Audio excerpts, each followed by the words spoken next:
Skating makes me feel free. Everything else just doesn't matter.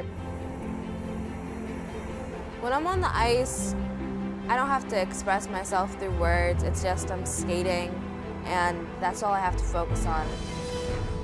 15-year-old Ela Epperson has been skating since she was just 6 years old. Adopted when she was a baby, she's often struggled with her identity. Adoption is a really tricky subject. A big part of it is knowing where you come from and not being able to put two and two together. It can be confusing. But she says skating helped her put it all together. It just kind of guided me in the right direction. Ela and her best friend Destiny Jean-Michel are co-captains of figure skating in Harlem, a program specifically geared toward girls who are Black and Latina, providing educational mentorship and access to an elite sport where few look like them. Go right up and do it. Yes! Even at this year's Winter Olympics, the complexion of the sport hasn't changed much. It's not just skating. Historically, the Winter Olympics is overwhelmingly white. This year's USA team is the most diverse ever, but still 92% white. The girls are headed to one of their last competitions of the season, the Connecticut Synchronized Skating Competition. I'm excited, a little nervous. We want to place, so we're going to get top 5. But being one of the only teams in the country that's exclusively for young women of color, the girls say their differences aren't always celebrated. It's unfortunate, but race isn't everything. We went to our last competition, and another team came past us, and they were like, "Don't let them take your bags." And we were like, "We're not even by you. We don't want your bags. We have our bags." Empowered to fight the perception that they're not real contenders. Just because something has more resources doesn't mean it's more powerful. Just skating on this team, it's more powerful than just skating. It's a statement. For girls serious about figure skating, between ice time, coaches, and gear, training can cost up to $50,000 a year. In these times, as we find so much division in our country, would you say that FSH plays an even more significant role? There's no question. Today, it's more vital than ever that girls of color have the opportunity to become everything and anything they can be in this world. Sharon Cohen, founder of Figure Skating Harlem, says 100% of her students pursue higher education. That's the goal. Our big wins are when our girls go on to schools like Georgetown and Barnard, Howard and Spelman. She was once a competitive skater herself, a national gold medalist with Olympic dreams. But she always felt the sport she loved was missing something. The palette of figure skating doesn't look a whole lot different today than it did back when I skated. So she began teaching girls in East Harlem to skate.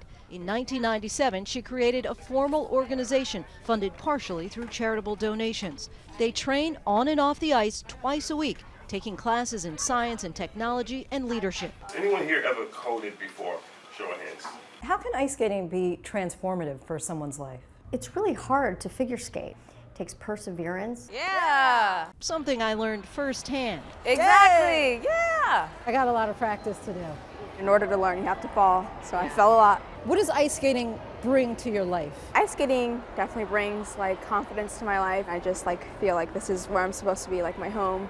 At home and often in the stands is her dad, who's raising Destiny on his own. My sister used to also attend figure skating in Harlem. I think she was watching the French skater. That French skater, Saria Bonali, a decorated Olympian known for her famous yet banned backflips. She was intrigued that it was a minority girl skating. This picture is my favorite picture of Destiny. Cliff believes FSH changed his daughter's trajectory. Destiny's mother left the household when Destiny was just a baby.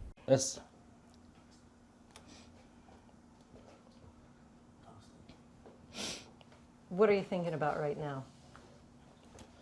What she's been through and what she's gone through in life and how this moment is pure and innocent. He raised me by himself, and I never really had a woman figure in my life. So once I came to figure skating in Harlem, I got sisters and stuff. Her father pays about $850 a year, a fee they both say is well worth it. So we definitely struggle with money here and there, but we manage and cope, and FSH definitely helps. 1, 2, 3, Harlem Ice! Back at the competition, girls are preparing to take the ice. They're here with 3 other FSH teams, some as young as 6 years old. For 9-year-old Camille Lopez, it's her first year on the synchro team. What I like about FSH is all the opportunities it gives you, and they also have programs that help you speak out and learn how to be confident in yourself. Figure skating Harlem has seen such a success, they've now expanded to another urban hub, Motown. Why Detroit? Detroit rose to the top because it had a community in need of educational support as well as the leadership that comes with skating. Detroit, the city that infamously declared bankruptcy 5 years ago, its education system struggling to rebound. We are strong and we always find our way to come back. Janine Johnson has lived in Detroit all of her life. When her 8-year-old daughter Janiyah heard about ice skating, they were both thrilled. I was like, I want to be an ice skater, Mommy. I want to be an ice skater. And then I was just so excited. I was jumping around that whole day. This precocious little girl is already dreaming of the Olympics. That I'm strong, I am powerful, I can run my mom to anything. A newfound confidence. We are black women, we can do anything that other people can do. Back in Connecticut at the competition, Ela and Destiny's team performs exuberantly, but falls short of their goal. They come in 8th place. I'm going to be the same level of proud because we got on the ice, and that's the hardest thing. I'm feeling confident and a little nervous. The song Camille's team chose to skate to, Beyoncé's Run the World.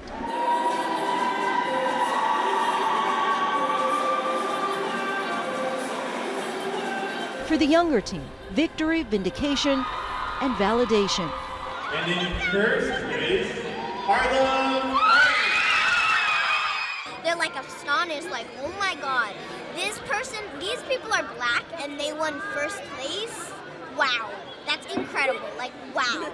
I'm glad that we won to stand up for the people who can't stand up for themselves. It is all at once a sisterhood, a therapy session, and a confidence booster, all built on a foundation of ice. We walk in with our heads held high, and we want them to know that we're here and we're here to stay. For Nightline, I'm Lindsay Davis in Harlem, New York.